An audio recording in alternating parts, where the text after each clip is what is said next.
Hey there, so we're live again. Anyway, tonight we're going to talk Giallo and, well, hopefully a bunch of other stuff. I plan to do this more planned, but some things get in the way. Basically, my kitty's not feeling the best, one of my cats, and that kind of waylaid a few things that I was going to do today. But it's my day off. I think that Saturday is probably going to be my live day. That's the day that I'm going to be doing it. So what we're going to talk about tonight, at least starting out, and you guys, it's live, so you guys can see the is Giallo a bit. So I'm going to look at one of my favorite companies, Shameless, and I'm going to talk with some of the probably lesser known Giallos, stuff that I do recommend that I hope you guys pick up or at least check out and watch. I'm not going to mention things like some of the bigger stuff that's out there, like the not initially anyway. We're not going to talk about like Argento or Fulci or even Martino right away. I wanted to put out some of the lesser stuff first, and we'll go from there. So anybody that's watching or is about to watch, thanks a lot. And by the way, I got my shirt on for like my summery shirt because it's raining today, and I want to bring the summer back. I'm working on that. Anyway, so let's just kind of dive right into these, and you guys let me know if you've seen them, what you think of them, and I'll let you guys know what I think. So this is one by actually is by a big name. It's by Diodato, Rigaro Diodato. I tasted it off because this. Yes, actually, do you know what, Paul? I actually wore this to work on Friday because me and Bruce Campbell, we don't care. It's you got to be confident with the shirt. Anyway, so the first one that I picked up is that I want to recommend tonight is a washing machine. This is a different type of Jello. It is. Don't look at the case too much because it's a bit of a spoiler. But the washing machine works a little differently when it comes to the timeline. It plays a bit with the timeline. You kind of go back and forth. It has a nice little mystery to it. Mystery plays a little differently than I think a lot of people would initially assume it would. It's got this real kind of cool like tin case. If you haven't seen this one, it's a really nice kind of like a steel book style of case. And if you're a fan of Diodato and you've seen much of his other stuff, a washing machine is not a lot like a lot of the other Diodato stuff, in my opinion. But it's one that I do recommend you pick up. It's a really fun little Giallo. Now, one of my favorites of all time, and one of my favorite movies actually is one here called the House with the Laughing Windows. Hey there, Ancestor Mage. Thanks for joining. Are you a Giallo fan? Now the House with the Laughing Windows, I don't want to tell you too much about because it's one of those movies that I think just needs to be. You got to see it, and it's creepy. I did find this movie really, really creepy at the time, and I'm not even sure this might have actually made it onto like Italian television or something like that.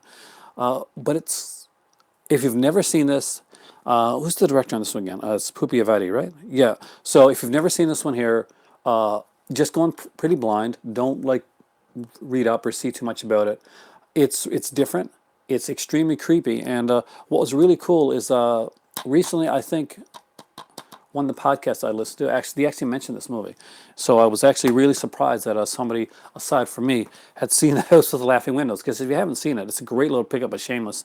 And a lot of the Shameless releases, by the way, are actually extremely inexpensive to grab. Next up is a different one. I haven't watched many. Giallo is one of those neat things, Mage, that once you get into, they become really addictive.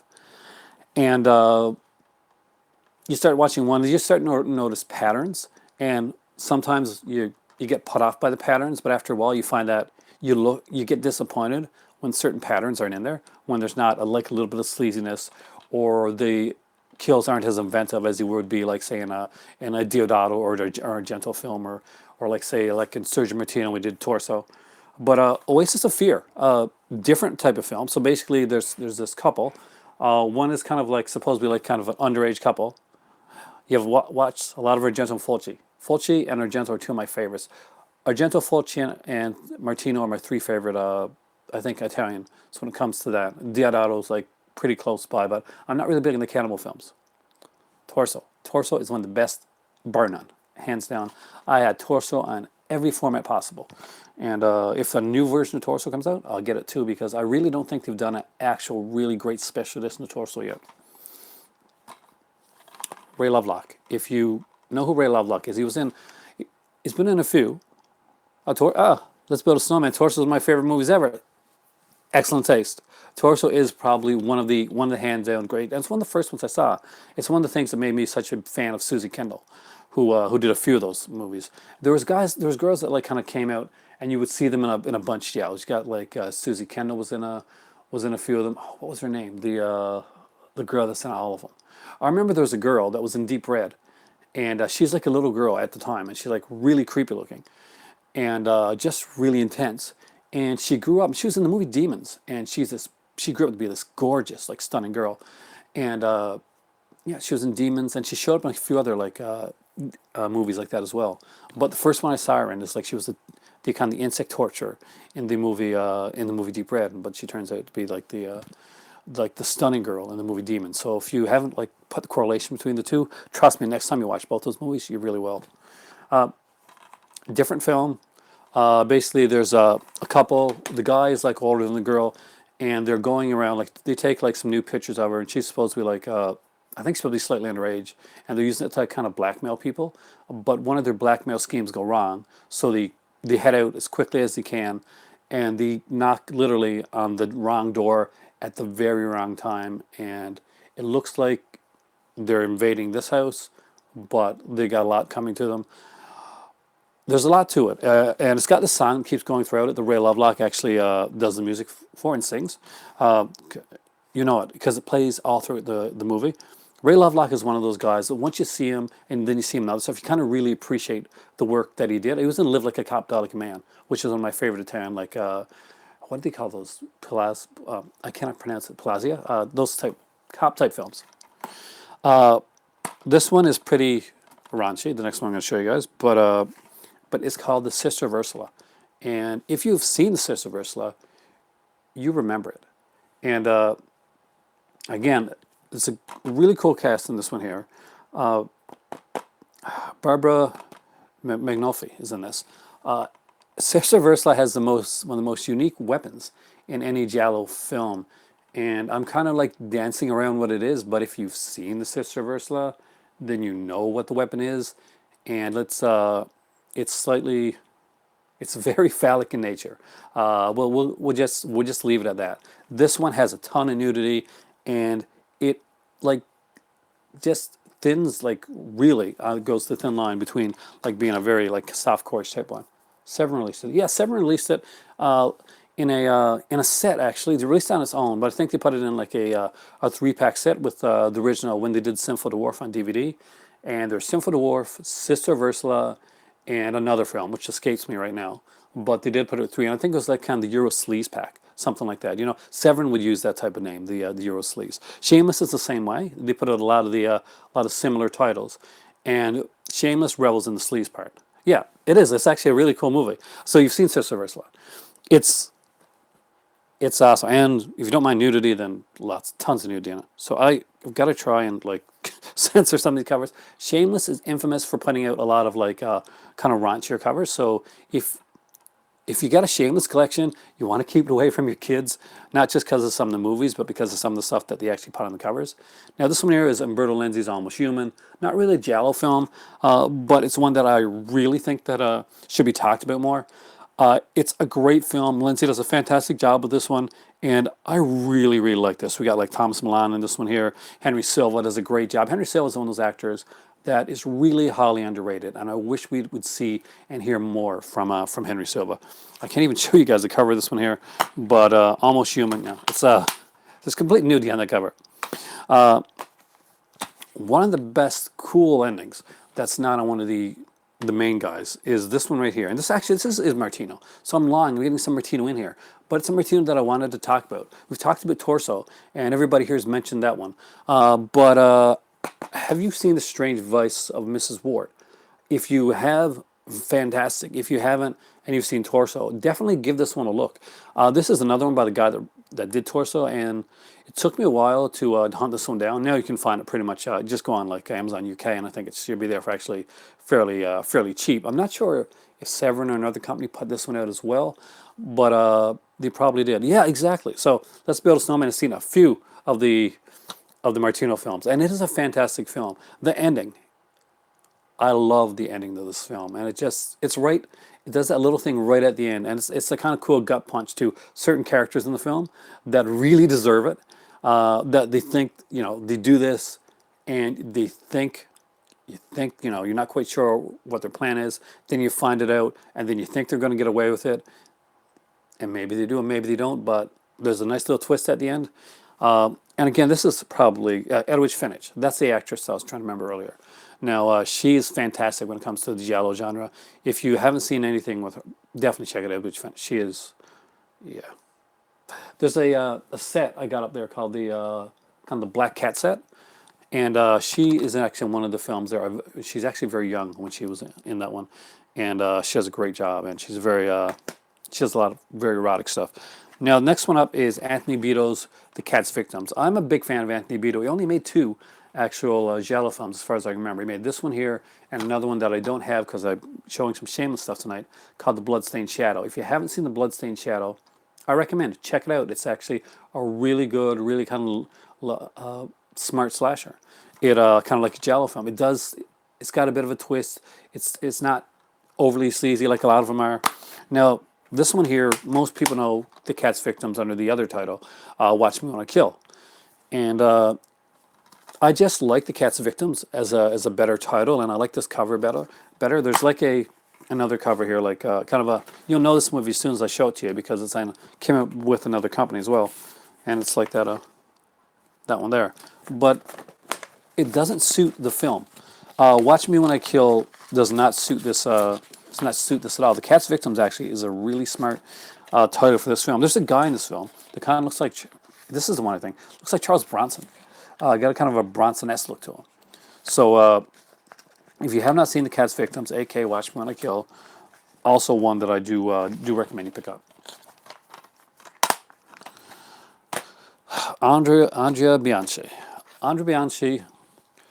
Yeah, it's really fun. Let me know what you think of it. It's not as intensely sleazy as some of the other stuff, but it's a fun film, and it's got a nice little mystery. I think it's a little easy to figure out, but let me know if you do. Andrea Bianchi put out Burial Ground, and if you know that film, you know it's super crazy. But Andrea Bianchi also put out he put out a Giallo film, and it's so over the top. It's so like bloody and sleazy and nude filled that it almost plays like a satire of the genre. And that movie is called Strip Nude for Your Killer. And I think it was Blue Undergrip for this one as well, right?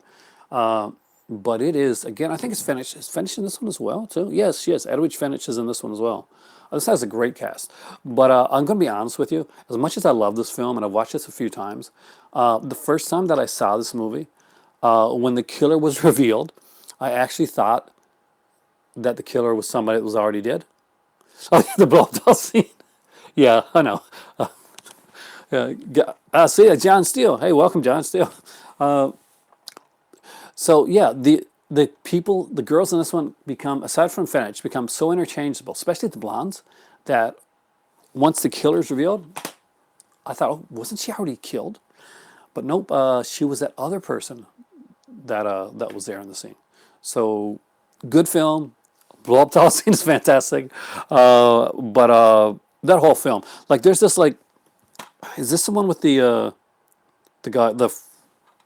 guy tries to kind of the rape scene, tries to rape this girl. He's really kind of like the husband of the one that like runs the fashion house, and he's kind of like the heavier set guy, and he's really like yeah, exactly, yeah. So let's build a snowman. It's this really an awkward scene where he ends up like crying and stuff. Yeah, it's different. It's different. Dick Maas is a guy that's probably better known for movies like The Lift, stuff like that. Movies that came over here in North America, like were remade. But for me, his best film is a movie called Amsterdam, and Amsterdam recently came out here in North America as well. But I couldn't wait. I had this was the one I got. I actually love the cover of this. This has one of the best chase scenes I've seen, and I've seen The French Connection. But no, it has a great chase scene with the boats. And if you've seen Amsterdam, you've got to see Amsterdam. It's just one of those like crazy fun movies. It's got a killer. Dick Maas is just one of those directors. This is his best, in my opinion. If you're a fan of like Maas's work, there's not a lot. There's not a big catalog. It's not an overly huge catalog of work that he did, but most of it I usually remember. But Amsterdam is the one that I've put on a few times, and I like the killer. I like the way that it's done. I like the setting of this one a lot too, actually, and because Amsterdam. But what's really cool is that chase scene on the boat. So if you remember it, the Shameless cover is really cool. Yeah, see, the Shameless cover is super cool, and all the Shameless covers are reversible. Like there's like this kind of like guy with a here. I'll bring it out. This is the fan edition, so there's kind of like this knife here covered too, which is actually pretty cool as well. But I kind of like this one because it actually is a sequence from the film. But like I'm done as a picture. I love the Shameless releases. Hey, Movie Mac, welcome. I'm doing Giallos. And so far, anyway, if you guys got anything that you request, let me know. But right now, we're going to be talking a bit about Giallo genre. Not just Giallos, but mostly we're talking about Shameless releases. I might actually reach over there and grab another. You don't own any Shameless. They do look good, John. I mean, dude, if I next time I get back to England, I'll let you know because Shameless, they're actually really, really well priced, and I got these for a steal. Oh, Blu-ray of Mountain of Cannibal Gods today. So was that a good one? I've got like a release of that, like a DVD of it, but I've never seen the like it on Blu-ray. I've never seen like a really good version of it, and I don't know if I actually watched the entire Mountain of the Cannibal Gods. It's actually a really fun flick, from what I remember. That's Ursula Andress, right? Now I think is that the one? Ursula Andress and Stacy Keach. I could be like totally off with that one, but I know that it was recently put out, and I think it's Ursula Andress and Stacy Keach, but I'm not sure. Not as good as. So, what's your favorite cannibal movie? I'll see it when you type it up here. I'm not a huge fan of the cannibal films, basically because I'm a really big animal lover, and sometimes the scenes bother me. Like I don't mind watching them without that. I think my favorite, if you were to ask me right now, is probably one of some of the early stuff. I did like. I don't know if it's really. Would you really call it cannibal? Eaten Alive, great one, and Man from Deep River. I think Man from Deep River. Eaten Alive is fantastic. Night Train Murders, Autoledo. It's kind of like a Last House on the Left type of thing. Yeah, see, animals are mixed. That's the thing. I can watch a person get killed, like not hopefully not really, but I can watch like people get slaughtered on screen all over. But it's like, and I'm like, and I can still cheer on the slasher or the psycho. But as soon as he kills a dog or a cat or something like that, then I'm like, screw you, buddy. Uh, you have to die now.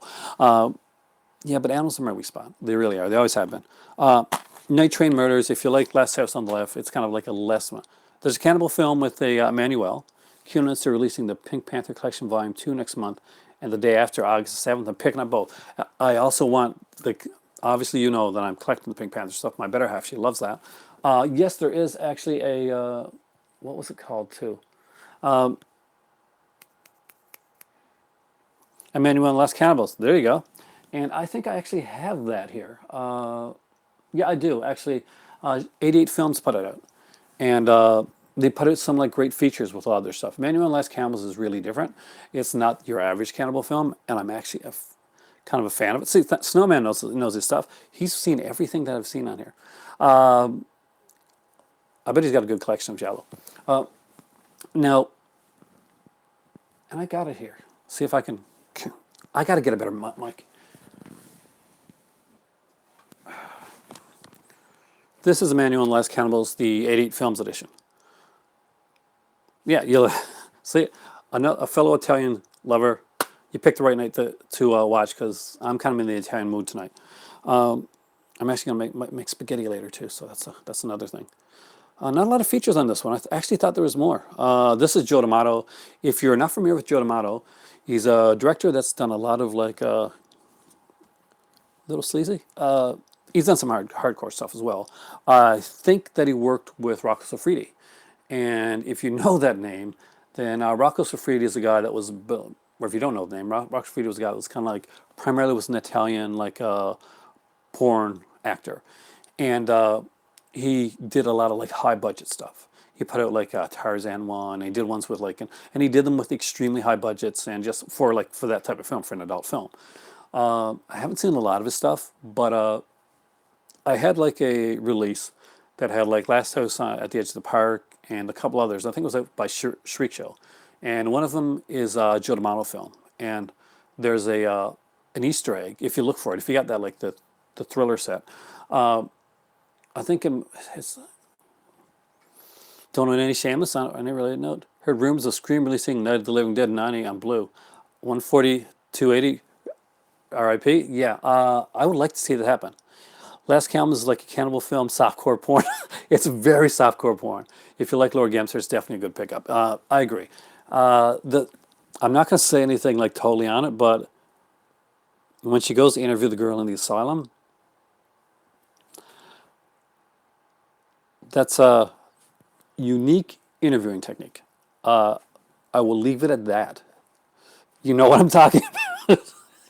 Yeah, I never thought I'd see that in the film, but I never thought I'd see the stuff that I saw in her erotic Nights of the Living Dead film either. But that's another one that that I'll talk about on another night. And the good thing about live streams, like hopefully I can talk more a little bit more freely. But again, just in case there are younger people watching at this point, I'm going to not say too much. But some of that Laura Gemser stuff, I was a really big fan of. The like her, I was a big fan of the early Sylvie Crystal Emmanuel. This is like taking a turn. Sylvia Crystal Emmanuel films, and then Laura Gemser was actually in one of the early Emmanuel films. Did one called did a whole series called Black Emmanuel, and there's a bunch of those as well. And I would love to see like a nice box set of those films. Actually, I'd love to see a really good box set of the Emmanuel films as well, especially the early stuff. Now, I think it was five or six that kind of veered into a territory where they made like a softcore version and a hardcore version as well. They did like two different versions of that Emmanuel film. Not one of the more classic ones, but I'm not sure if it was D'Amato or not. But it's one of those guys like D'Amato-esque that did that. The 7 DVD sets were cool, but they're not out anymore. I would like to see like either a nice them to re-release them, or better yet, I think we'd all like to see the Manuel. I'm going to say the Manuel series put on Blu-ray, especially like the Black Manuels, and maybe those. Remember those like, well, maybe it was showcase ones with the girl, the space ones. No, there was like a bunch of space Emmanuel films. I kid you not, that was a thing. Well, they weren't very good. There were like there's also the space ones, and there's like these kind of like story vignette type ones that came out as well. Then you're not missing a lot. Well, if you like what's her name, Krista Allen, the actress Krista Allen, look her up, Google her. You'll then she played Emmanuel in those films, and she's very attractive. She actually was on like one of those soap type things. A little off subject, but are you getting Razorback from Umbrella when it releases? When is it releasing? The thing is, I'm getting a lot, but some stuff's getting pushed back because basically we moved, and the only I had to save up to get like the vinegar syndrome stuff that I got. I guess well, the end that's a distinct possibility, John, because basically that's around the time that I'm allowed to buy stuff again. I made a deal. In order to get the vinegar syndrome stuff that I saved up for, I went a little bit over my budget, so made a kind of a deal with my better half that I would not buy anything new unless it was something that was bought for me, like Father's Day or that type of thing, then till the end of the summer, because I got a kid going in university and coming up, and we have to drive out to Halifax, which is a 4-hour drive, to actually look at the one of the places that they're interested in. So I'm a big fan of Razorback. I like Steve Railsback, so I don't have a lot of Umbrella stuff. I think the only thing that I've got from Umbrella was Body Double, because it was the only way to get it at that time, and that was sent to me by someone actually. But it's one that I really like. So I definitely, yes, will I get it for sure. Oh, speaking of that, announcements. Scream Factory made a couple of announcements. I guess the biggest one that is the Rec series, the box set. Is there anybody there that's picking that one up? I'm a big fan of the Rec films. Actually, as far as found footage films go, it's probably my favorite found footage franchise I can think about. Like, I'm not a big found footage like guy, but I do like the Rec series. Now, what wasn't a big fan of. Remember Blair Witch? I kind of flipped the switch on like on what most people's reactions were to Blair Witch. I know they're making a TV series of it now, but I didn't originally like the first Blair Witch film. I was really bored. Didn't get sick or anything like that. I just got really bored with it. But the second one was like so crazy and insane and made no sense at all that I loved it. It was, and I had them both on the Artisan releases that came out here in Canada. Did those come out in Artisan in North America and like in the U.S. as well, or was there another company that put them out? Like here, it was like the Artisan releases that we got with the black boxes, and I think one of them had like a CD or a video game or something like that in it. And I had a pendant too. I had a Blair Witch pendant that came with the set. Oh, perfect. So John Steele felt the same way, but see, that's the thing. It got overhyped. Now, I will say that the Blair Witch movies had great. The first movie had great marketing. As like a marketing student, that's what I did in school. In case anybody's like, well, originally, well, I did a bit in school. I did journalism, and after journalism, moved over to art, and then I did like a business with a kind of like a focus on marketing and public relations. So as far as like the marketing goes, Blair Witch just kills it in the marketing department. They just did such a great job, and I think like Paranormal Activity kind of like took the torch and ran with it when it came to that. Like whether you like the Paranormal Activity films or not, whether you like the Blair Witch films or not, and I did like the first Blair Witch film, you got to admire the marketing that they put behind those two. We were talking Giallo, weren't we? But no, the Rec ones are also some neat releases as well. What I like to Indicator put out 5 of Hitchcock's films as a box set like they did with Hammer, Movie Max says. Which 5? See, I've got over here somewhere. I got like a Hitchcock set. The big one that I think that everybody's got, the Masterpiece Collection. Oh, it's over there. So, and that's got a few of them. And then I got like this I think it's 3 movie ones, like Blu-ray that came out. Hey, Best Buy had on sale once. It had like Spellbound and a couple others on there. So if it was the early stuff, like that I don't have, not the Criterion stuff, but maybe some of the early stuff, like Life. I don't have Lifeboat yet. I really need Lifeboat, and the Lodger I kind of need too. But if they put in like nice features on it, like Indicator does such good jobs with their stuff. Indicator is rumored to be putting out a William Castle set, so that's something I'm very interested in. I've already pre-ordered the third Hammer set from Indicator because I was so impressed with the first 2 sets that Indicator put out. So, am I a fan of Your Voices Locked Room? I'm a huge fan. Here's one fan 50-50 or they're good or complete trash. Also, boring. Yeah, it was. Blair Witch was pretty boring, and that whole look, he's in the corner in the middle. Yeah, but am I a fan of trying to keep up with the comments, which I do like. So keep them coming. Yes. My favorite. I totally lost track of what I was saying. I'm not gonna lie. I gotta like get. I wish it stayed up here the way that it does in the comment section when I'm watching the video back after, just to check for like technical stuff. I'll just like sometimes I'll go through and I can't watch the whole thing. I'll just like, oh, I'm my worst critic, so I just scoop over and just say, okay, comments were there. Did I miss something, type of thing, and I just kind of put it down there for later. Now, I did plan to do like a kind of a C-section thing with this here as well. Not a lot of new comments because I did comment on a lot of stuff, but my thing is down here pretty low. Actually, really low. So basically, I know that Joe Kraft said that I should set up a specific time for my for my live stream so that people know like what to do, what I'm going to be talking about type thing, and when to tune in. So I'm hoping to do this on a Saturday basis.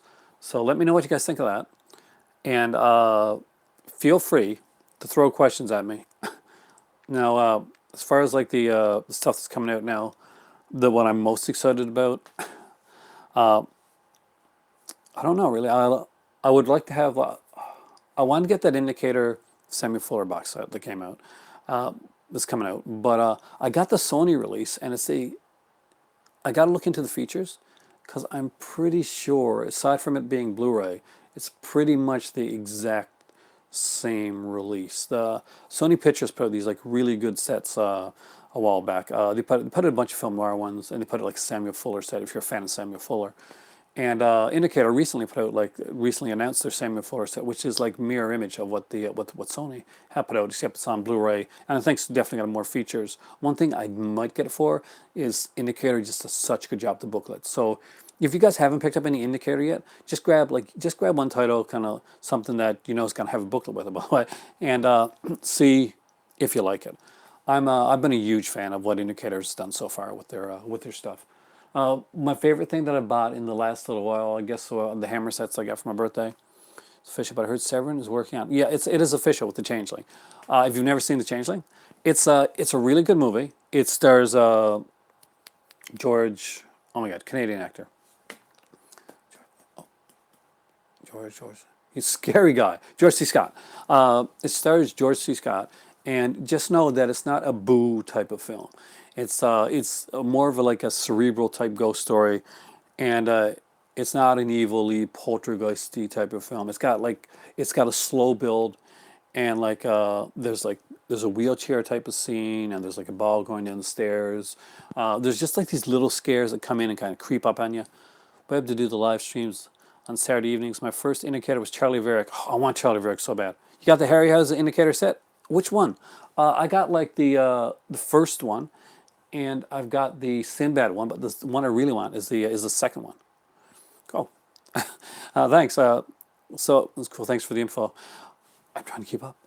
I'm doing my best. But yeah, so if you, I'm not sure which Sinbad one. Excellent set. The Sinbad one is what hooked me on Indicator. Yeah, I bought that one for my better half originally because she is a huge fan of like Sinbad and Ray Harryhausen. One of the saddest things that I never did was I had like not so much you wouldn't know it now, but I was like I had anxiety like issues when a few years back, well, long before I came on YouTube and stuff like that, and I was one of those like anxious little awkward little penguins type of guys. So, and Ray Harryhausen was coming to Coles because there was the book. There's a Ray Harryhausen book at the time. He was going to be signing it, and I really wanted to go. And I had got this like crippling anxiety attack back then, and I just couldn't get out the door, and I regret that. And that's one of the things that after regretting that so much, that was one of the things that helped me like just kind of like kick it as best as I could, because I just didn't want to be like tied down to like not be able to do or go where I wanted to. And I really miss seeing Ray Harryhausen. Obviously, that's not something that can happen now. But there, little side story. But yeah, so if you haven't seen the Hammer stuff, recommend it. Charlie Varick is one that I really want. Actually, Charlie Varick is an excellent film. The one I want most from Indicator that I don't have, this came was took a little turn. I kind of like when it does that. Is there's one called Blue Collar, and it's a really good film. Richard Pryor's in it. One more serious role for Richard Pryor. It's a really good little film done by Paul Schrader, who I guess he's better known for doing Taxi Driver.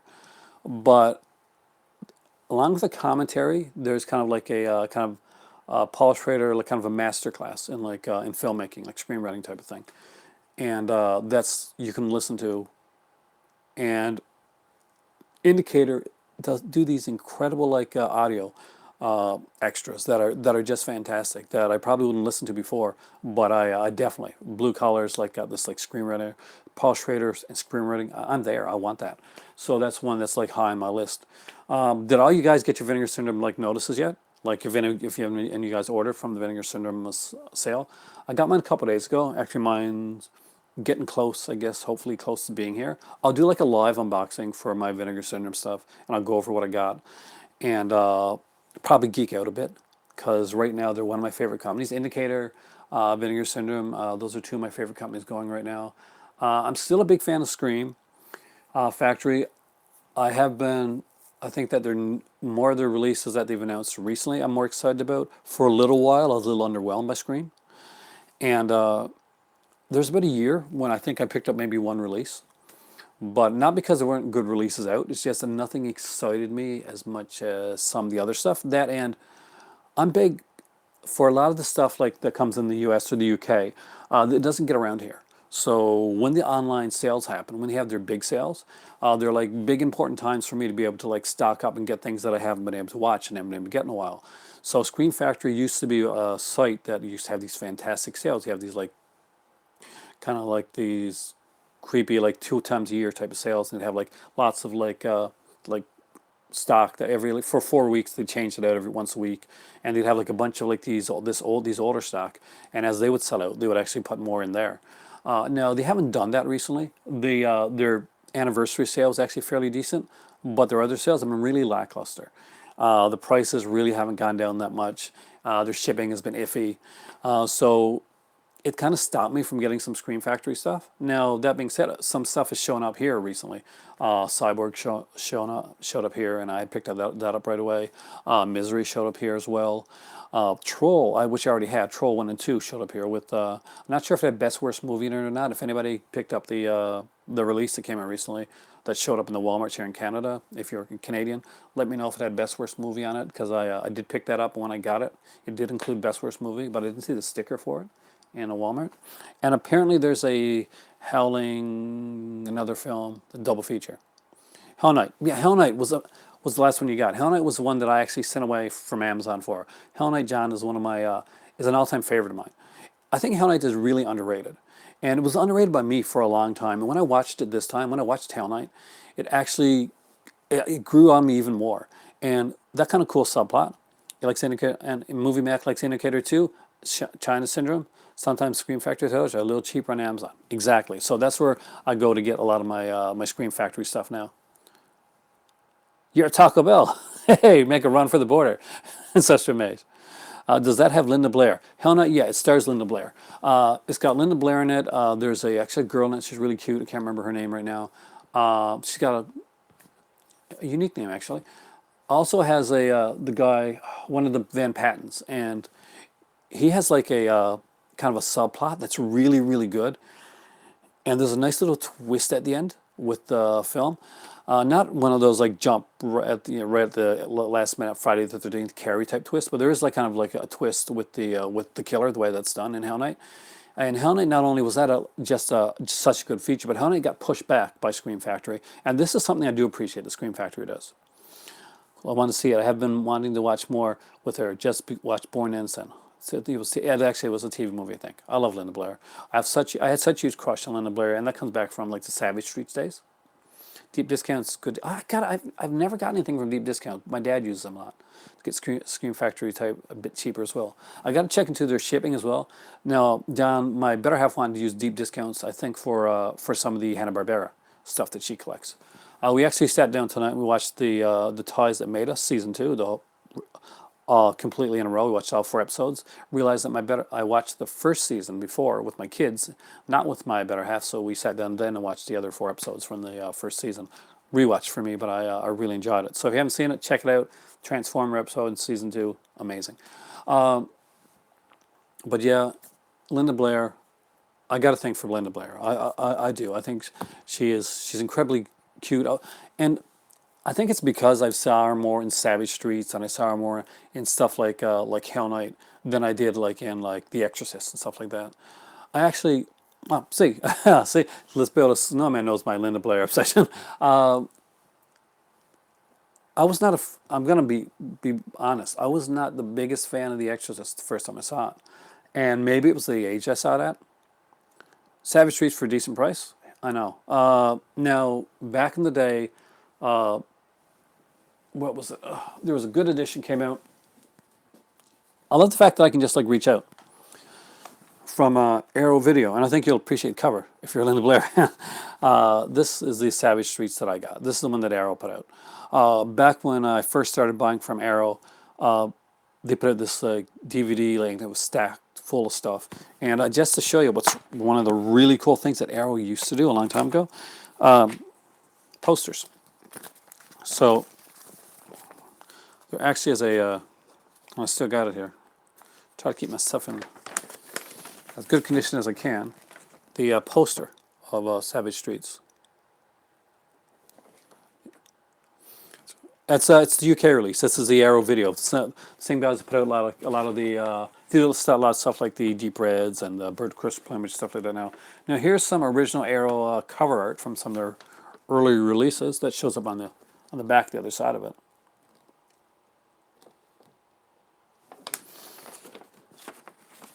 The toys that made us. Oh, you live near Hasbro. Oh, man, I got a that actually inspired the toys that made us inspired what I'm getting for Father's Day, which actually was originally going to be something more game oriented, but turned into that.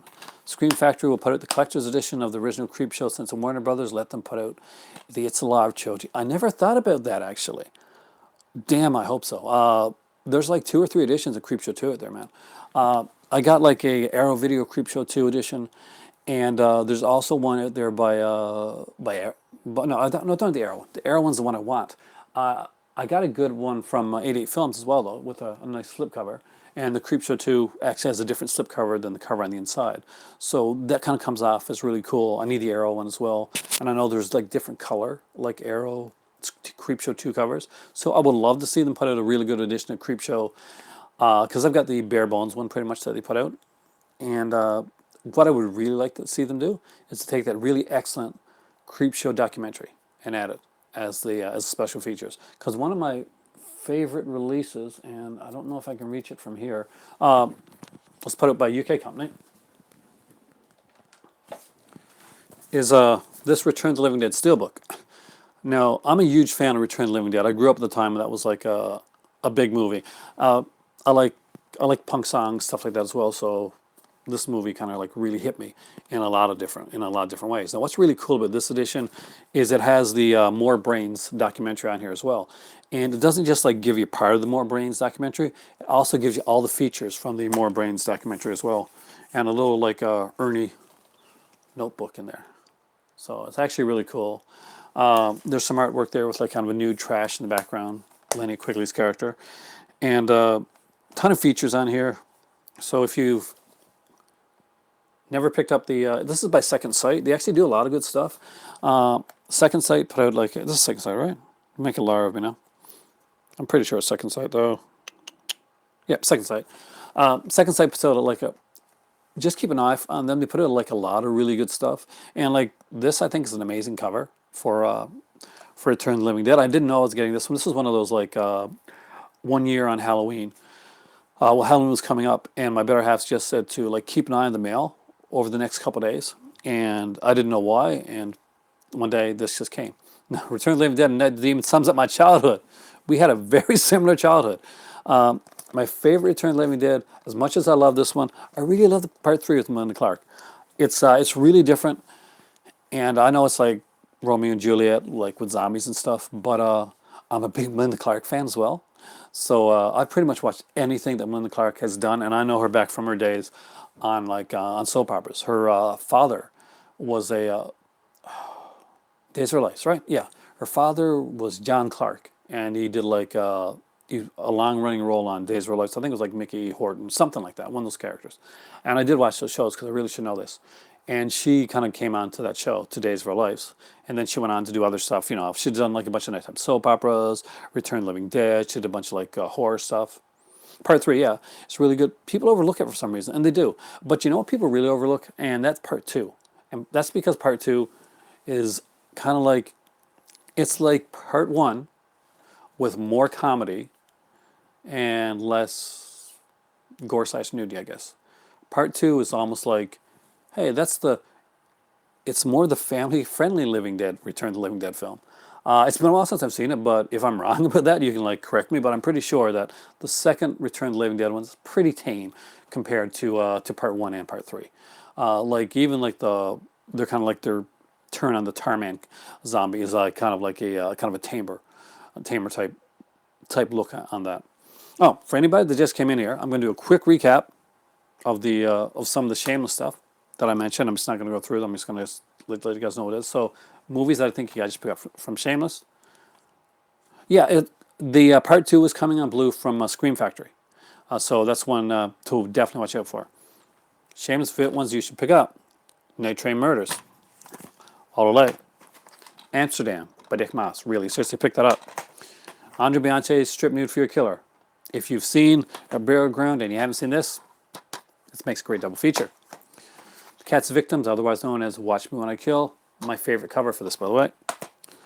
Strange Vices of Miss Ward.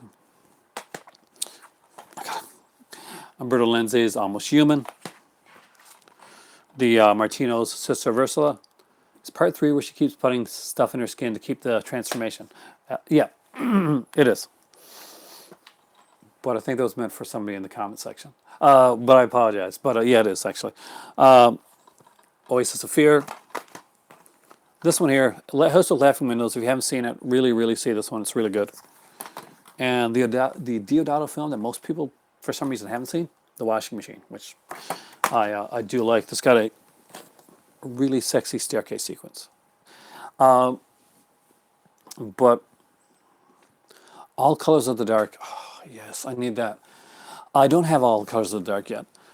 That's one of the ones that I do want to pick up. There's so many good Shameless stuff that I don't have, and I kind of want to get it, but I've also been waiting because eventually I want to get back to London. I went to London a couple years ago and fell in love with it. Love the place. I'd be working there and living there if that was like a possibility. Because I just I got in London. I got off Heathrow.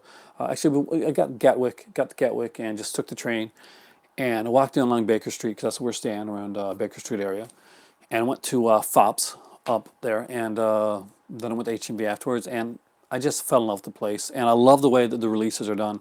They do a much better job of putting genre stuff in the UK than they do here.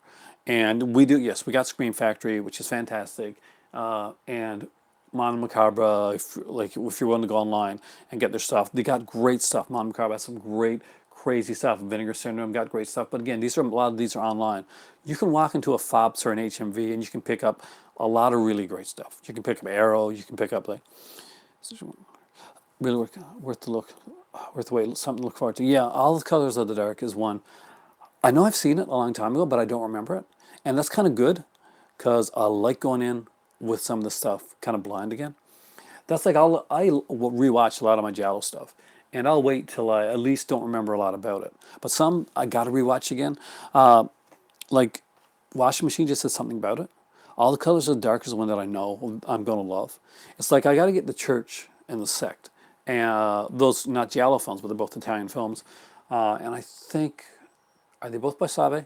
I know The Church is because that was like one of the many versions of Demons 3 that was Demons 3 is much like Demons 3 is like Evil Dead and La Casa films stuff.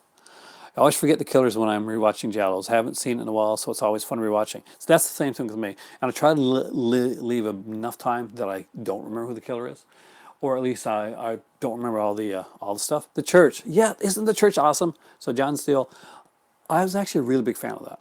The Sect I don't remember as well, but I know that I saw them around the same time, so it's kind of freaky that they're putting them both out. I know that I think it's Scorpion or Code Red, one of those two companies, are putting them out, but I'm a supporter of Shameless because they didn't call me a thieving Canadian, like a certain person did on a like to pretty much, Code Red. They're unique, but yeah, but I do support Shameless stuff. They work really hard. They almost went under recently. I'm not sure if you guys have like read up on it, but Shameless lost their distributor, and it looked like that they were going to go under.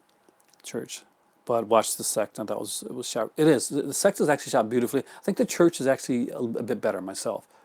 Give it a watch. Let me know which one if you agree.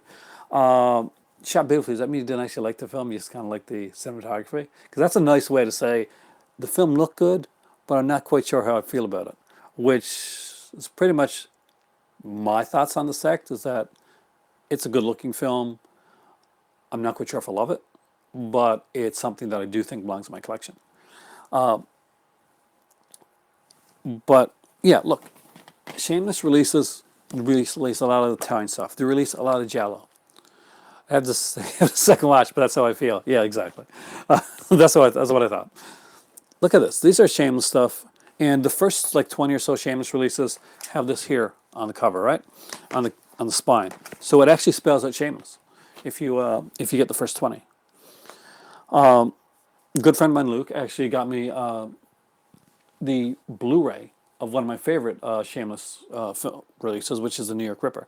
I'm a big Fulci fan, and I will have the New York Ripper in every possible format. I'm just a huge fan of that film. I know it's like on the sleazy end of the Giallo, and it's not. And I kind of don't think of New York Ripper as not just a Giallo, but it's almost like a Giallo slasher kind of mixed together. And if you want to get a good feel, you want a good New York Ripper, like a movie to watch with that. There's a Canadian film put out by, oh, it's Severn, I think, or Synapse, that I really love, called oh my God, it's gonna like, this is gonna kill me now. I've watched it so many times too. I bought it the same night that I bought Prom Night, because they put them out around the same time, and they actually came to like the to Walmart's here, but it was, where's it at?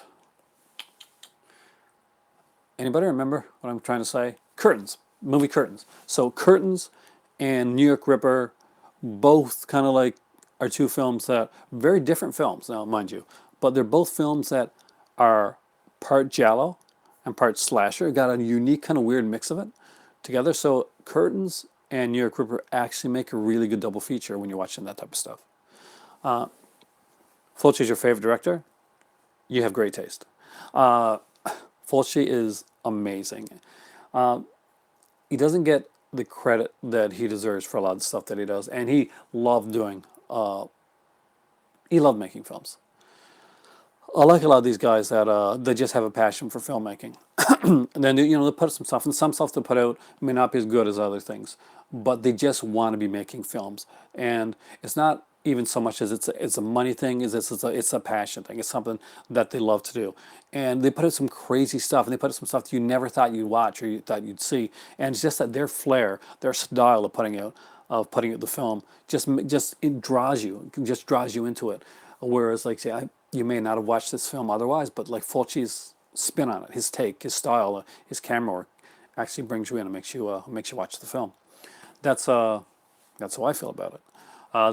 Argento was one of the original like Italian directors that I kind of fell into, because I lived in an area. Might sound funny, but a favorite Canadian film of mine is Blood and Donuts. Actually, Blood and Donuts is a great little film. It doesn't get enough credit, actually. I do have that here somewhere. I can't remember the star of it, but I do remember Blood and Donuts actually quite well. And we have a lot of good Canadian horror here. One of these nights, John, that's what I'm going to do. I'm going to do like an episode talking about Exploitation. There's so much good stuff. And just the Lisa Langolis films alone, there's a whole section we can talk about Lisa Langolis, who does a lot of great stuff. For me, anyway, because Deadly Eyes, I'm a big fan of the rat movie Deadly Eyes. If you haven't seen it, you should. It's pretty brutal. It's pretty brutal. Scene in the high chair, yeah, I'm a big fan of that. So expect a Exploitation episode if you guys want to see that down the road, and I'll talk about like a lot of the Canadian horror films there. Obviously, my favorite film of all time is Black Christmas, by Bob Clark, the 1974 version, not the What the Heck Did I Just Watch version that came out years later I think by Glenn Morgan. I think Glenn Morgan redid it, and he did it after he did Willard, and he had such a hard beating when it came to Willard that when you're watching the remake of Black Christmas, you can tell that he's not totally there, that he doesn't trust his own judgments, and so the film takes like some pretty wicked turns here or there, every once in a while. I'm not sure if anybody are fans of like the remake of Black Christmas at all. It's kind of a different one. Saw Deadly Eyes back in the 80s when you were a kid. That's a cool movie to see when you're a kid. That's a freaky movie to see when you're a kid. Movie Mac, because of that scene. And I was an adult when I saw Deadly Eyes, and I was like, did they just do that? Did they go there? And they went there. I kind of dug that they went there. Sometimes I think, oh no, it's done for shock value. But I know I actually like Deadly Eyes. I like the way that it was done. Scatman Crothers got a little role in the film, and I like Scatman. I liked him in I liked him in The Shining, but my favorite movie that he ever did is The Aristocats, which is probably one of my favorite Disney films of all time. I just kind of I like that style of music as well, and Aristocat. I'm a big Cat fan, and Aristocats like well, there's a real term for you. Just kind of stuck out for me. But if anybody wants to say what their favorite Italian film is or favorite Giallo film is, what I really started to say because I get like I apologize. I try to get on track and then I lose track, but when I was younger, I lived in a smaller area, and they didn't get in the big movies like the big blockbusters. What they would get in though was a lot of like the Italian stuff and a lot of the films from over from Asia. So I would get to see a lot of like Argento films, like Deep Red and Phenomena, Tenebrae. Phenomena? I don't know if it's not Phenomena. I know it's not Tenebrae, Deep Red, Birth, Crystal Plume. I saw all those in theater. Zombie for me is what got me into horror when I was a kid. It introduced me to Italian movies. Zombie. I love Zombie. The eyeball scene. I. It's a fun. Zombie's the one with the shark versus zombie, right? That's the one that sequence. I really like that sequence. There's a T-shirt of it. I gotta get it. But yeah, I would go to the theater. Yeah, that's the one. Perfect. So Zombie is a favorite of mine, and my oldest basically when we watched it was like I'm done with zombies, and then we watched that film and she loves zombies again. Just from that film, like really, just thought that film had a really great take on it. But yeah, it was a smaller theater, so it showed like older stuff and showed like a lot of the Argento stuff. Gates of Hell is amazing. Freaked you out when you were a kid? Which one? Like the original Gate, like because the Beyond was fantastic. House by the Cemetery was one I used to watch a lot. It was like one of those ones that I found early on. I saw it in theater. Beyond the Door 2, aka Shock's probably the first film I ever remember seeing drive-in film when I was really young. Oh, you're lucky. See, I didn't get to see a lot of drive-in films when I was young. When I was like super young, when I was way too young to be going to the drive-in, I got to see Texas Chainsaw Massacre. These are the original 1974 one. It was shown at a drive-in, and a certain unnamed member of family actually wanted to see the film, and I got to go. And I really, really dug it. It frightened the hell out of me. And whenever I see like cover, the VCR cover with the him just going with the chainsaw, it used to freak me out. And like it always did scare me. And when I finally did get to meet, rest in peace now, but Gunnar Hansen, I was like, oh my God, this guy looks like a teddy bear. And he was so soft spoken and really cool. He had actually just filmed scenes for the new one at the time, Texas Chainsaw 3D, which most people don't like, but I do. Had a great, and I think a lot of that comes with the fact that I watched it with my kid, and I was in the theater, and everybody was having a blast, and it was in 3D, and there's like a lot of the crowd was like cheering at spots, and even at that cheesy spot, go get 'em cuz type of thing. There's like, yeah, it works. It works in the theater. Some of these films, like you don't see them in the theater or they don't work at home, but they work in a theater setting. This one did. As far as Yell, it's really hard just to say, but opera and Don't Torture a Duckling are on my list. Don't Torture a Duckling, I love. I love that one like beyond words. It's a fantastic film, and it's a different type of film. Obviously it's not going in the same sleazy type style like that a lot of them goes. Opera is a favorite of mine. It's just got some different stuff in it. The first time I saw opera, because it didn't show up around here in North America first, I actually had to send away for it.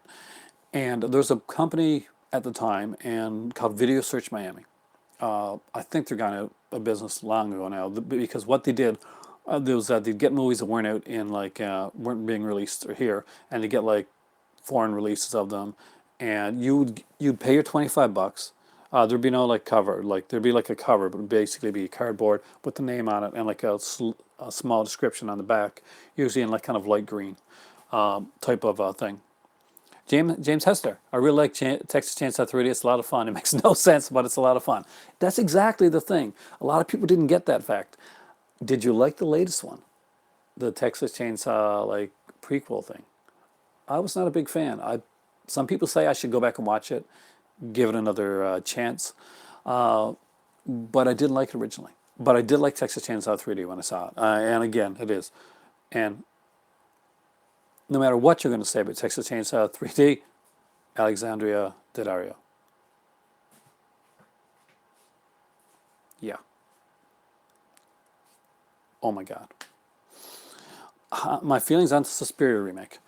I'm excited about it. I don't think that they can do Suspiria. They obviously they can't do what Argello's already done. Suspiria is a fever-induced crazy dream of a film. It's art. Suspiria is pretty much one of the closest things to in a horror film to like trailer coming next week. Yeah, to art on a screen that you're going to see. One of the biggest fans that I've ever seen, like actor-wise, of Suspiria, is the guy that starred in the new Maniac remake, actually. But for me, it's going to be different. I can't go in looking at it like I looked at Suspiria. It's a very different film. It's very differently done. But I think I want to give it a shot. I want to give it a chance. That's like here's on TV they're doing a Magnum series. I'm a huge fan of the original Magnum show. I don't expect that to be the same show or even the same quality of like especially the early Magnum stuff. But I'm still gonna have fun with what they're gonna do with it because it looks like just kind of like dumb fun overall. But Suspiria actually looks like it could be a brutal film. It's hard when it's something that you really love because I've been let down and surprised a lot. I think being more of a reimagining than a remake. Amazon Studios did good work with the Neon Demon, so I hope it's good. I loved Neon Demon. Is Amazon Studios a Neon Demon? Okay, I didn't know that. But I loved Neon Demon. I don't think any remake of Suspiria can beat Dario Argento's original. Movie Mac, honestly, it can't. When it comes to classics like that, you can't beat the original. So you got to not try. You got to try and do something with your own flavor on it. But you still got to retain. Here's the difference. Here's where it gets a little. See here, John Steele agrees. So here's what you need to do. You got to make it your own enough that it makes it interesting to watch. It gives it something new, a different new perspective. But you still have to retain enough of the original to make it a fun film. Like here's one little bit of controversial like opinion. Zack Snyder's remake of Dawn of the Dead, not half as good as the original Dawn of the Dead, not in my opinion, but it was a fun remake of Dawn of the Dead because he understood what George Romero was doing and he did his own thing on it, but he still had enough of a kind of a love for the original that you could see coming through that you could enjoy the film, or I could anyway. That being said, a movie that I really look forward to. Hey, Andrew Valena. I don't know if you're going to like what I'm about to say because I'm going to be talking about Rob Zombie's Halloween for a second. But I haven't heard it on you on here for a while, and I love your stuff, by the way. Just recently picked up Synapse release of Suspiria. It's such great looking Blu-ray. I know I want it. There's two releases, right? There's a UK release from Cult Films as well, and there's a very different coloring on both of them, and it depends on which one you like best. I got to look into it a bit more. I would love to have the Synapse one. It's so expensive though. I know that originally it came out, it was like, especially here in Canada, it would have cost me like $75. Thanks, man. I know most people aren't keen on the Halloween remake. And that's, yeah. So I'm not gonna trash it. Like, I'm just gonna say that I don't think, I think Rob Zombie, if you watch the Halloween 25 Years of Terror documentary, speaking of remakes, though, Maniac, oh, Maniac was amazing. I loved Maniac. That is one of my favorite remakes. If you watch 25 Years of Terror, the Halloween documentary that came out, they really need a bigger Halloween documentary, by the way. Rob Zombie's talk on Halloween and the franchise and John Carpenter is some of the most intelligent, introspective talk on the Halloween films in that entire documentary. He really seems to know his stuff.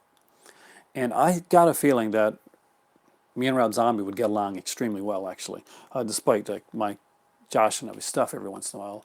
I really like Lords of Salem, by the way. I know not a lot of people did, but that one did give me like a really good feel to it. But I just think that maybe there's a lot of reverence going in when he went to make the Halloween film, and I think that he had a lot of ideas that could have been really good, but I think he kind of pushed away from it. I think he got kind of like overwhelmed, and Lords. See, Lords is very underrated. The Steelbook of Suspiria from Synapse was pricey. No, I don't want to unwrap it. Yeah, a disappointment with 31. This 31, it was very disappointing. And what really made it really disappointing is the first 5 minutes of 31 are fantastic. The first 5 minutes of 31 are great, is great. That the bad guy, phenomenal. And you don't get to see him again till the end of the film. And everybody else, it just really are not that interesting. And the story kind of doesn't go anywhere. They try to make you, there's a scene near the end of 31 where they want to make you feel like bad that all these characters are dead, and like they show like kind of like a happier times type of thing. But we haven't really gotten to know these characters enough to to get any kind of feeling, to get any kind of care for the fact that that they're gone. And I think 31 is a lot of lost potential because Rob Zombie, and I will say this right, is not is not a guy that's not talented. Lords of actually remind me of a callback to the Giallo era. It had a very 70s vibe. It did, and unfortunately, a lot of his a lot of Rob Zombie's fan base didn't like Lords of Salem. It was just different. It was kind of, it wasn't, was it brutal, or it just had a different feel to it. But I think Zombie's best work is still ahead of him. I know he's made some misfires, and for me, the Halloween movies were misfires. Now, that being said, there's a whole cult of people that love the Halloween, like the Rob Zombie Halloweens, and I get it. I can get why they dig them. I can't get into them myself, and more people like the remake, the second one, the H2, and I don't understand the love for it, but I respect that there's a lot of people that do love it. I think that Rob Zombie can actually be a very good voice in the horror community, and I think he will be. But I think it's going to take somebody to come in and like steer him a bit, because he has just some great ideas, and 31 is an example of like having some great ideas that just go off the track, and nobody's stopping him. Okay, Rob Zombie hasn't made his masterpiece yet, but I think it will happen. I do too. Devil's Rejects for a long time, I think that was like the best thing that he did, and it took me a while to get into House of Thousand Corpses. I still don't think it's the best film. I think it's his first though. It's thrown a lot of stuff on there and kind of like seeing what sticks. And I do find it really watchable though. Great. The Firefly Clan is actually really cool. The Again, the Halloween films were disappointments to me, but I went in. Now I did go in originally with high expectations because of 25 Years of Terror. Oh, but I have tried to rewatch and just hasn't done it for me. I didn't like Thousand Corpses, so I haven't bothered with Devil. Actually, you should actually. A Thousand Corpses isn't the best. It's like he pretty much is taken from a lot of different stuff with Thousand Corpses. You know exactly what I'm talking about. But Devil's Rejects is very different. It's got a very different tone than House of Thousand Corpses does. It it had a much better feel to it. There was a steadier hand on Devil's Rejects, and he had learned a lot from Thousand Corpses. It was obvious, but then he gets back to the other stuff, and it doesn't seem like he's learned a lot again. He's got to, he's got to get a writing partner, somebody that can actually help steer characterization a bit, make more likable characters. That's one of the things that made 31 so blah, and it's one of the reasons that I was not a huge fan of like some of his other stuff. It's because I didn't find the characters that likable, even the characters that I'm supposed to relate to, the characters that I'm supposed to find like really, really fun and really. Guy has a lot of great ideas. He'll get there. He's not there yet, but I think give him a few years, some seasoning, hook him up with the right partner, and he can be like a one of the future voices of horror. And like House of Thousand Corpses for the same reason I like The Last House on the Left. It's just interesting seeing a director's first film where they go from there. I can definitely agree with that. Though I think Last House on the Left is a higher quality film than House of Thousand Corpses. But that being said, the cop sequences in Last House, yeah. But I'm a big David Hess fan. I do agree, yeah. But they both had like kind of like you could see where he was going. With Last House on the Left, you kind of see, but like Wes Craven went in a completely different direction. he matured really quickly with his stuff. With zombie, he kind of seems to be stuck on doing like kind of like going in the same thing. And I think part of it is there's an ego aspect to cater towards a fan base that is, you know, this is fantastic, this is fantastic. That keeps zombies staying safe. And I know it's kind of unusual to say zombie is working as a in like his movies are safe, but they are. Like you can pretty much guarantee that you're going to know. Well, not everybody's got their like trope of actors, but you kind of know what he's going to do. Speaking of fast, do you prefer Last House on the Left or House on the Edge of the Park? I'm going to surprise a lot of people, and House on the Edge of the Park. Last House on the Left is a great film. It's a classic film. It is known for a reason. House on the Edge of the Park is one of my favorite films of all time. It's just something that I saw at a time that I really enjoyed it. Yeah, see ya. But and I've got the Code Red put there, right? I got the Code Red edition of Last House on the Edge of the Park, and I've got the Shriek Show edition of it as well. Huge fan of that film. It's crazy as all hell. Hitchhike's fantastic too. Hitchhike's a trilogy of them. What's my favorite horror film? I actually mentioned that a minute ago. But Black Christmas, 1974. I saw it early. It actually is my favorite film of all time, and it's just it hits those things that would later I'd see like focused on more. But Black Christmas is very Canadian. I'm Canadian, and certain things about it creep me out. I know the area that it was filmed in. As far as like where I'm at now, I live right next to where My Bloody Valentine was filmed. Good choice. Thanks. Black Christmas, it really is. It was one of the ones I watched a lot when I was a kid. Now, there was other movies that I watched a lot when I was a kid that I thought were really great, and I watched them later and they weren't. And I'll give you an example of that right now. I'm not sure if anybody, okay, if you've seen this movie, kudos, because it's not out there. And if it comes out, I'll buy it. Like, if Scream Factory or somebody puts it out, I'll definitely buy it. What? You love My Bloody Valentine? I live right next door to where it's made, like the original film. Actually, I'm here in North Sydney, Nova Scotia, and just 5 minutes away is Sydney Mines, and Sydney Mines is where the original My Bloody Valentine is made. Actually, in a future video, hopefully the summer later on, I'm actually going to visit some. Yeah, I know. And when I found out, I only found out when we were like moving here. I was like looking online for like some like places that were near here to see what kind of stores and stuff were near here. So I'll be going to some places on in a future video where they filmed at. And like a lot of the stores and stuff are gone right now, but I'm going to just try and get there. And I try to get near the mine area as well. It's closed down now, but I will try and show everybody here it's your favorite standalone slasher? Yeah, and I'm glad people say, you know, they set up for the sequel, but I don't think they really, I guess in a way they did, but I'm glad they didn't go there. It's like the Prowler. I like the Prowler too. Some people find the Prowler a little bit slow, the Joe Zito one. But I'm so glad that those films just kind of stand on their own. You know what I mean? That there isn't a sequel, that there's nothing else to compare it to. Now I know that for My Bloody Valentine, there's like the 3D remake and all that stuff that was done. Todd Farmer did it, and I do actually respect Todd Farmer for he's actually a really cool guy. But I did tell him I was on Facebook once, and I was talking to him, and I told him that he didn't put 3D Moosehead beer in My Bloody Valentine remake. That's a huge missed opportunity because every freaking scene of that movie has Moosehead beer.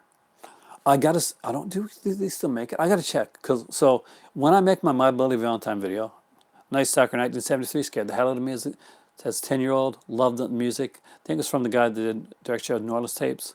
I've seen a French Canadian film called Dog Stop Work. Yes, I did, and I loved it. Joe Zito also directed Friday the 13th, the Vaughn chapter. Yes, he did, and it was a fantastic film. That's one of the best Fridays. My Father's Day gift is a Friday related thing.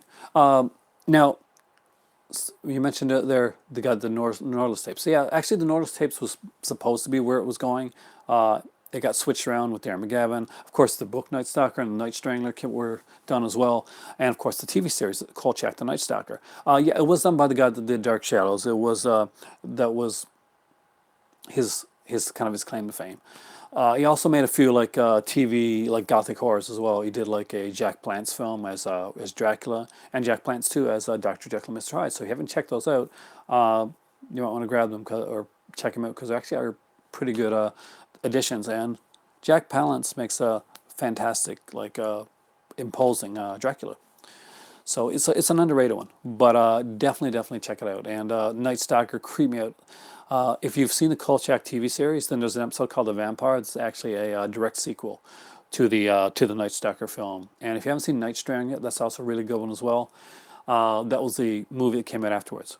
Plants was an interesting Dracula. See, that's Jimbo says it in like in a way that I know. Like, he's not sure if he really likes him, but he's gonna say, I'm not completely sure I agree with you. We'll say interesting. We'll use that word.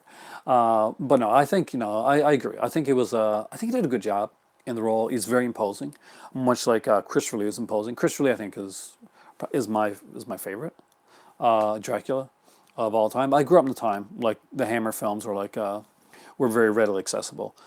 And I watched the Hammer films and Universal films a lot. But it took me a while to get into the Lugosi one.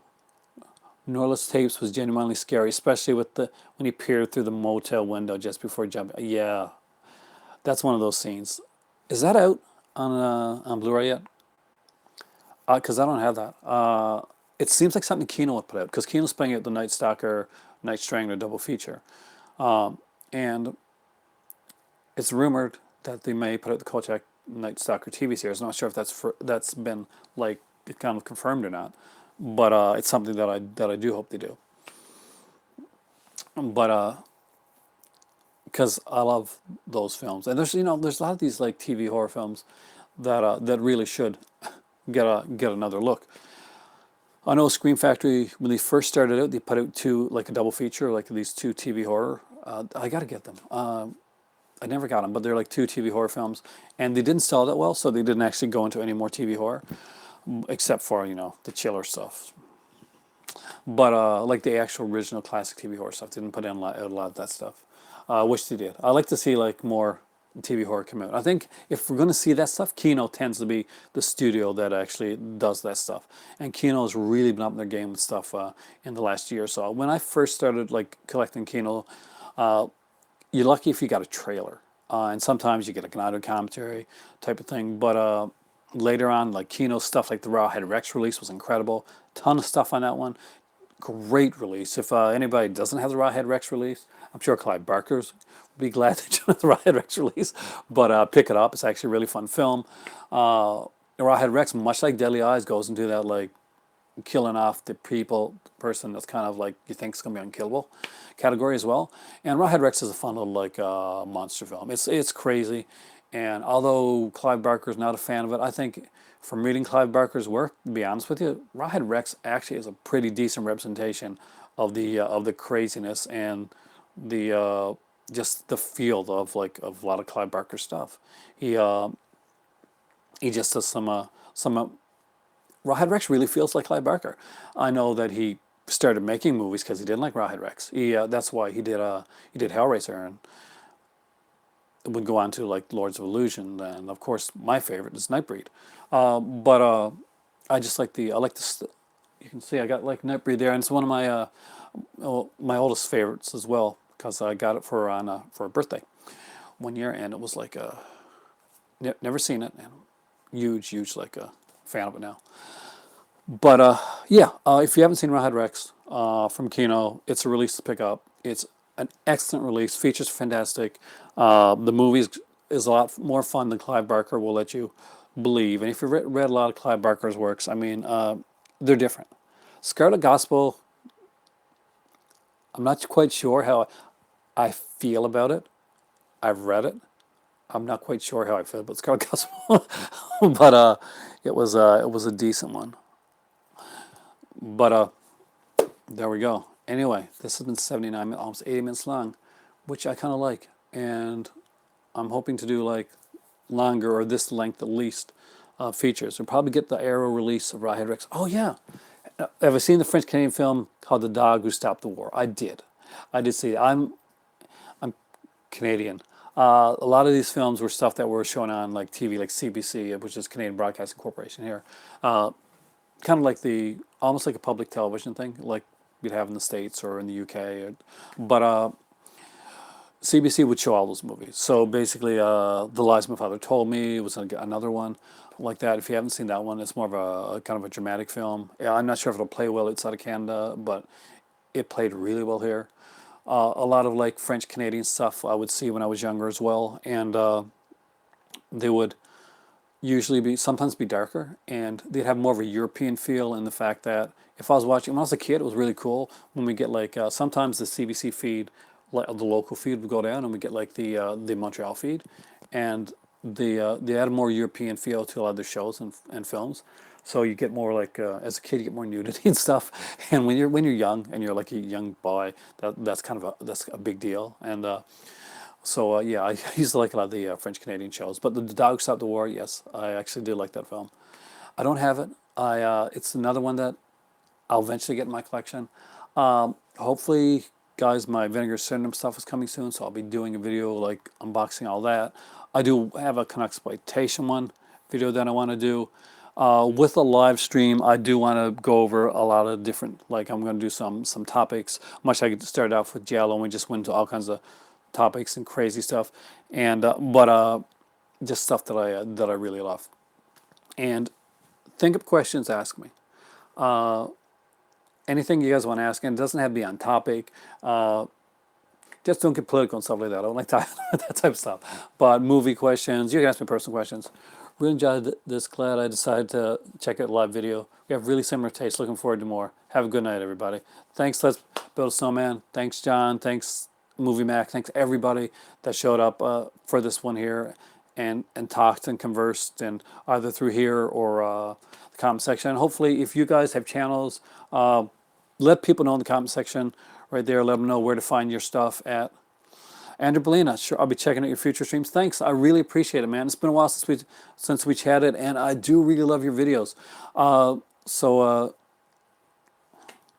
Vids, I get with comment. Yeah, I'm. Thank you, guys. Andrew, Jana, everybody. My voice is going. I really appreciate all you guys showing up. You get bad with commenting? Yeah, me too. Which is another reason that these live streams have started. Before I did like a section called C section. Not sure if you've seen those videos or not, but I would like share it out and I would read comments over the air. And I wanted to take it one step farther. I wanted to go live with my and like really be able to interact with people as I'm making this. Of course, there's a lot of people that are going to comment afterwards that see this. Hey, Polly Smith, I really enjoyed this. Also, I do really like your new room setup. Thanks a lot. I'm going to try and do it from different angles sometimes, so you can see some different stuff as well. And eventually, I'll bring you guys into my TV room as well, because I got another whole room just filled with TV stuff and some gaming stuff. I got Vinegar Syndrome, Father's Day stuff, Exploitation, a lot more coming up. Thanks for watching, guys. Have a great evening. Hope you guys have a fantastic weekend. I got to work tomorrow, so fun stuff. But talk to you guys later, and thank you so much for watching. I really, really sincerely appreciate it. These live streams, I'm going to try to do them on every Saturday night that I can, and have a great evening.